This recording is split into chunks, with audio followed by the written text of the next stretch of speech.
Hi, welcome back. Make yourselves comfortable. Last time we talked about some of the new innovations that we lumped together under the label the Industrial Revolution. What we did then is, instead of saying there is an Industrial Revolution in which there are just a bunch of inventions, we looked back then at the situation a number of individuals found themselves in. They looked at certain kinds of problems, puzzles that they were trying to figure out. Puzzles about how to perfect steam engines to pump water out of coal mines, how to develop clever machines that might help them pull apart cotton fiber, and so on. We found that they were enabled by some particular features of their landscape, enabled by things like universities or royal institutions, or the spread of papers among a scientific community that could then learn from each other and learn from each other's experiments.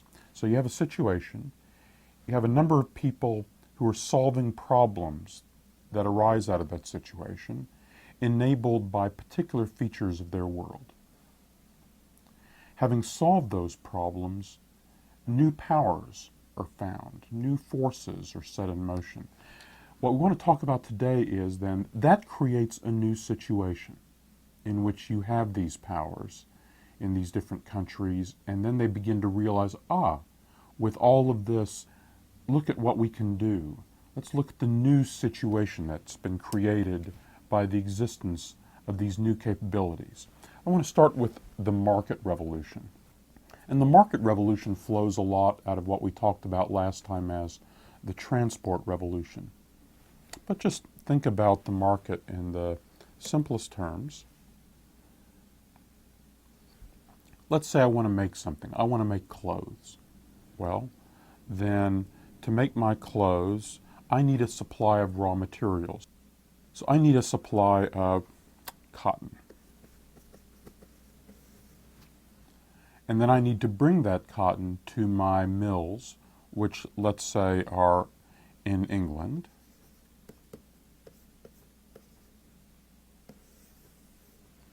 And then I need to get my finished clothes back out to markets. Clothes and other sorts of textiles. The cotton, let's say, is being grown in the southern United States, principally by slave labor.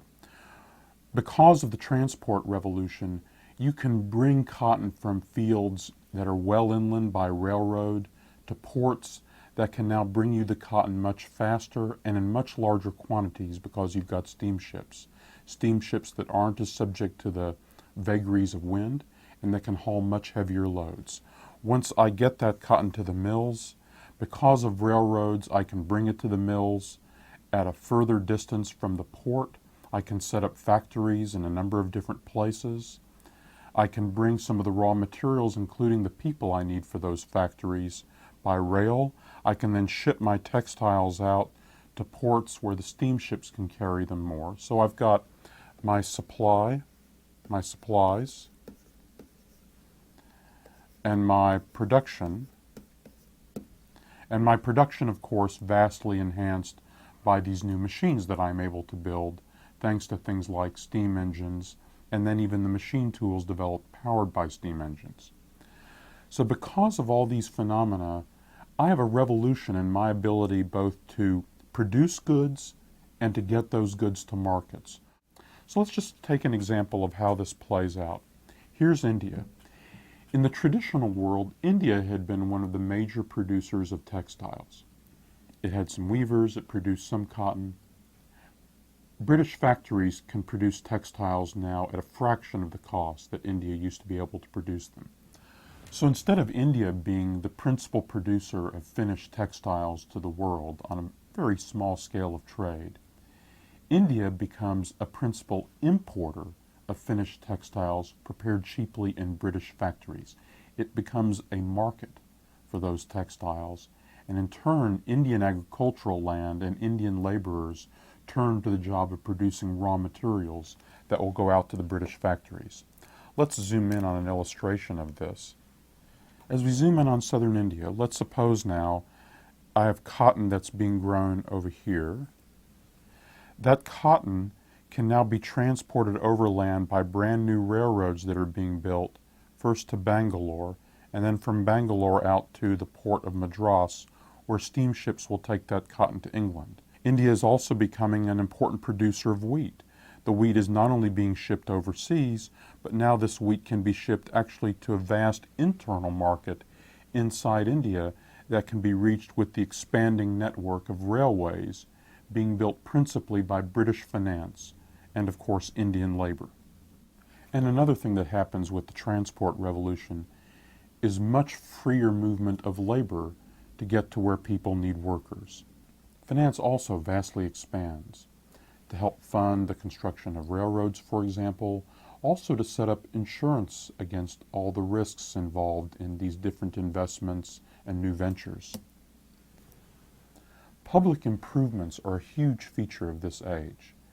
As you're building up entirely new systems, railways, steamships, somebody needs to come up with the money to help support the construction of railroads, railway bridges, new ports and harbors.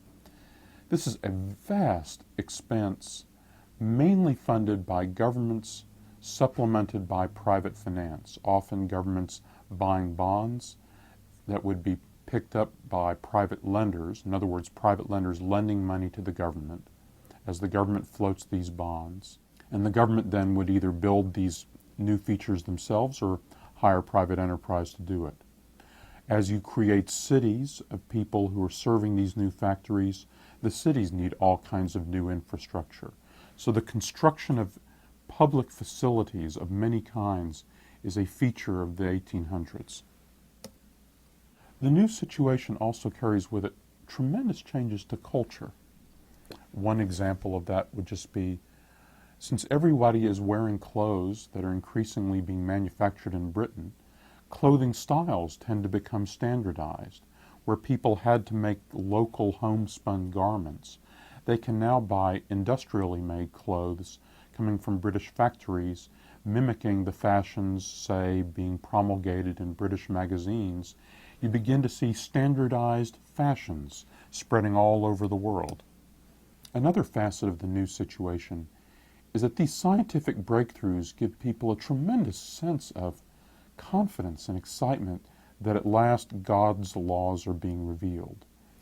This contributes to a huge, especially European and North American sense of confidence that, gosh, I can solve any kind of problem you can come up with if I can just apply enough of these new scientific techniques to it.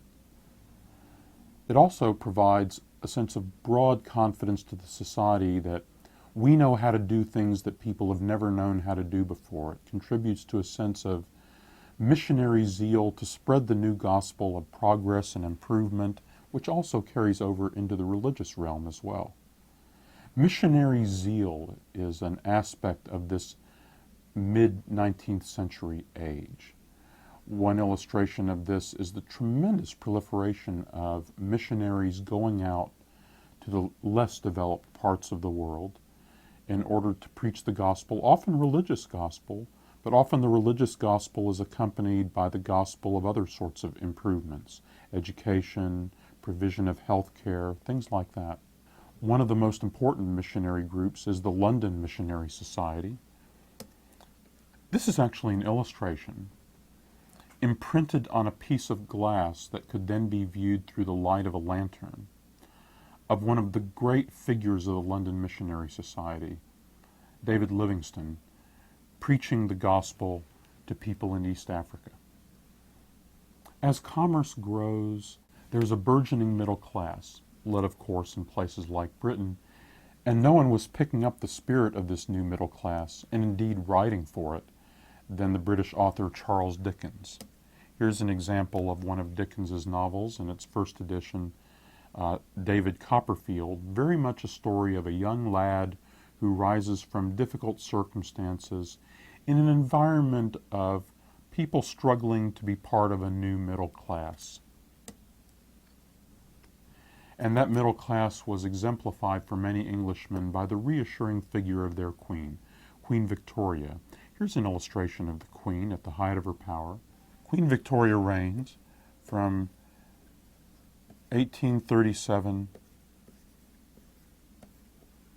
to 1901. So you can see how she became kind of a stand-in for the whole era, a Victorian era that stood for solid middle-class values, stability, order, the family. European culture is also increasingly becoming the world's culture. So an example of European high culture in the 1800s was the opera and other forms of theater.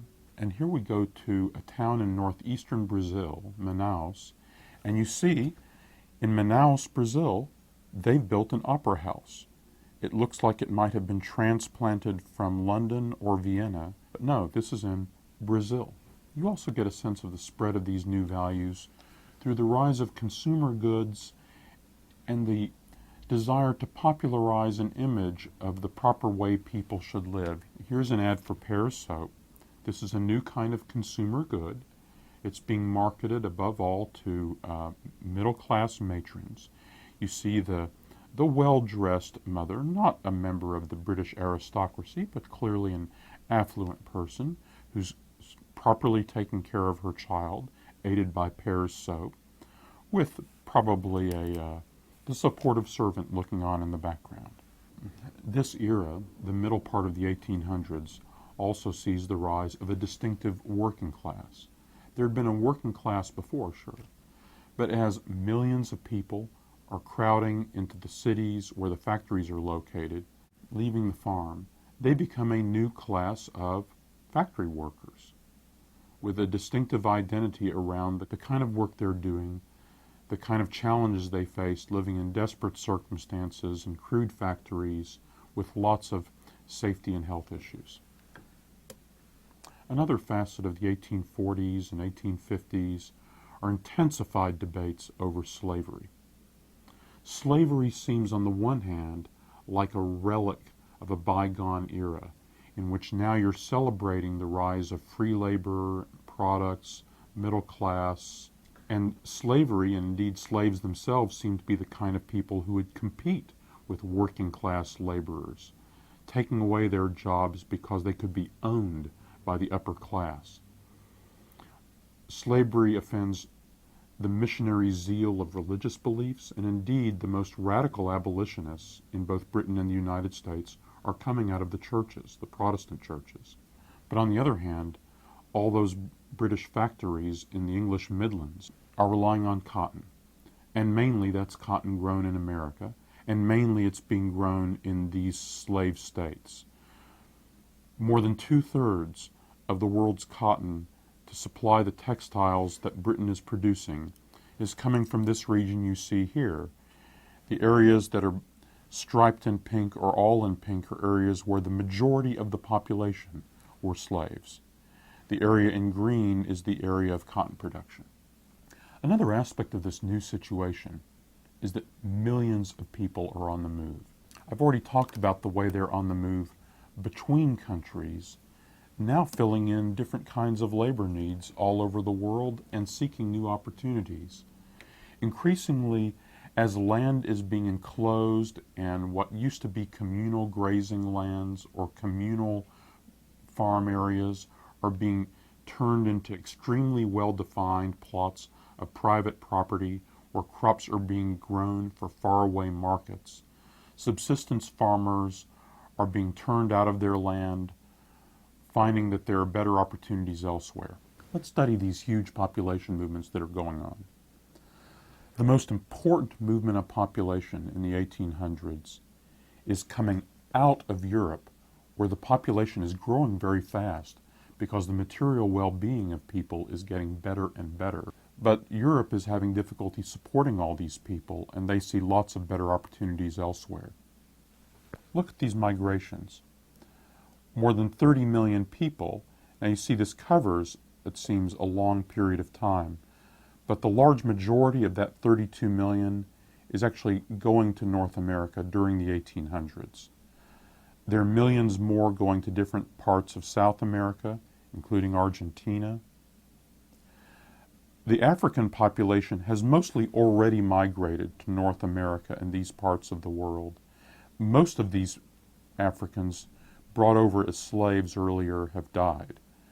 Some black populations remain in South America and the West Indies, and African Americans have found a secure foothold, but as slaves in North America, where by the 1860s there are about 4 million African Americans.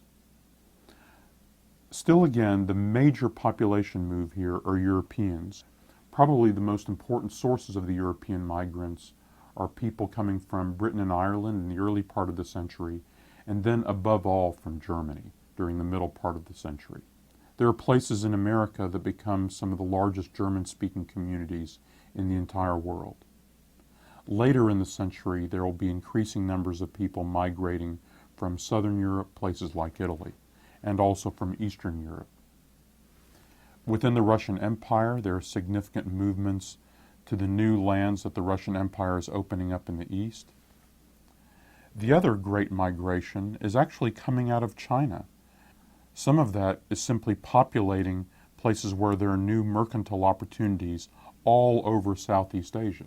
And to this day, Chinese expatriates are now important minorities in all the major communities of Southeast Asia.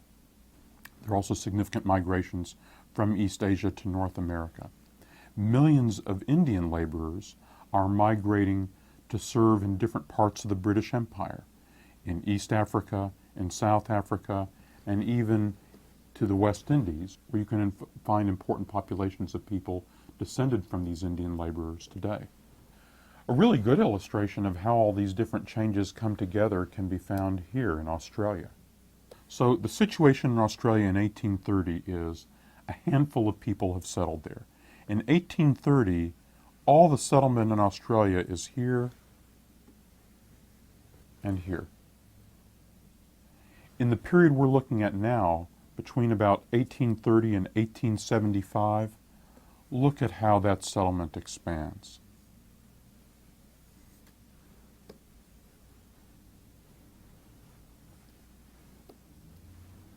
All between 1830 and 75. And you see these lines? These are railway lines. The railway lines that enable people to settle inland. Why can they settle inland? Because they can raise sheep and cattle that are then turned into food sent back to hungry England, which is no longer self-sufficient in food and relies on imported food from places just like Australia. And of course, as I mentioned earlier, people are also moving on a huge scale within these countries, for example, from rural areas to the cities where they can find jobs. So you get these nightmarish scenes in the 1850s and 1860s of these newly packed in cities with the smoke from the new factories darkening the skies. We'll talk a little bit in some later presentations about how all that translates into political beliefs. But that's enough for now. See you later.